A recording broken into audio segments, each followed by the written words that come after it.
What would you do if Donald Trump walked into the door of our church? Be inclusive? Can we include those who are tirelessly working to destroy our way of life and existence? Thank you for whoever wrote this one. This is a good and an important question, right? Because at Missiongathering, we talk all the time about being radically inclusive. But does inclusion ever have a boundary or a border? The first thing I want to say about this question is this isn't really about Donald Trump at all. It's about people we disagree with. People who see the world differently. People who stand for things that are different than what we individually or collectively might stand for. And the answer to this question, I have two responses. First is that if anyone walked into this church, I hope that we would see them first and foremost as people. It's hard, though, isn't it?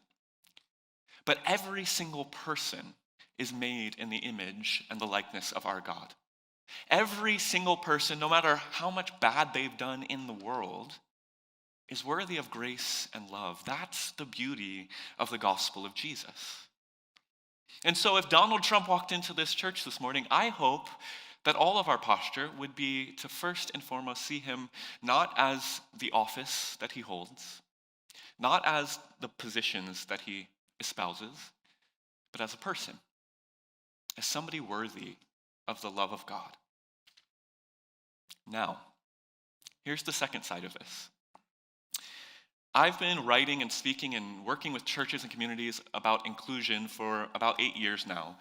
And one of the things that I really learned very early on is that if we are going to embrace radical inclusion, there is a boundary. Karl Popper is a philosopher who wrote a book called The Paradox of Intolerance. And in this book, he espouses this thing called the paradox of intolerance, where he says, you cannot include the exclusive. Did you hear that?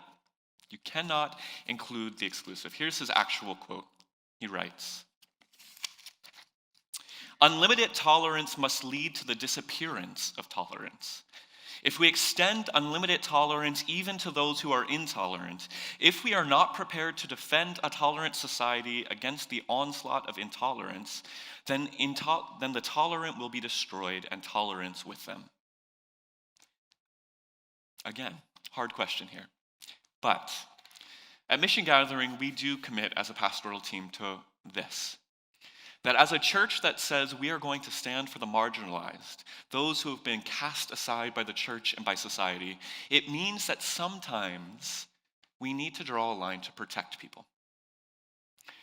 So, in this kind of question, if someone were to enter into our community and verbally be espousing views that would marginalize or hurt or traumatize people that we seek to include in this community, we would have to enter into the hard process of figuring out what we do with that person. But the goal is to protect, to make this place inclusive and safe for the most people.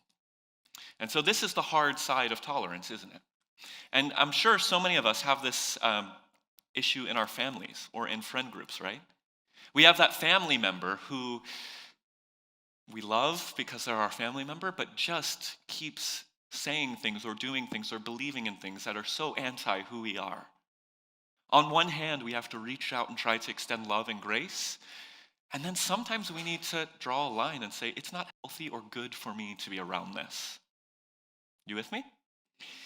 So as a church community, this is a complex question, right?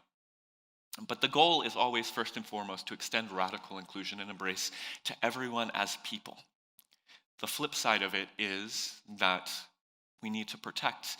We need to make sure this is a safe place for the least of these, for the marginalized, for the people that Jesus himself said that the church was first and foremost for. And so that requires us to enter into difficult conversations and spaces sometimes with people to make sure that this place stays as safe, as welcoming, and as inclusive as it can be.